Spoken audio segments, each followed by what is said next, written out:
Today I'm going to show you how to blur the video background in After Effects. Drag your video into the composition panel and double click it to open your layer panel. If your video opens like a split screen, you can fix it by clicking and dragging the layer window into the top portion of the composition window like this.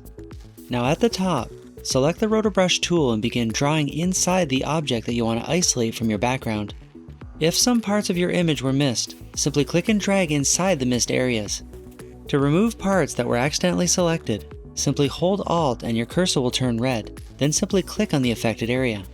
Once you're ready, click on the spacebar and After Effects will begin tracking your subject through every frame. To save the tracking, simply click on the freeze button here. Now to make your background blurry, go back over to your composition window, then select your clip and hold Ctrl D to duplicate it. Select the bottom clip and go over to Effect Controls, then disable the RotoBrush effect. Under Effects, search for Gaussian Blur and add the effect to the bottom layer.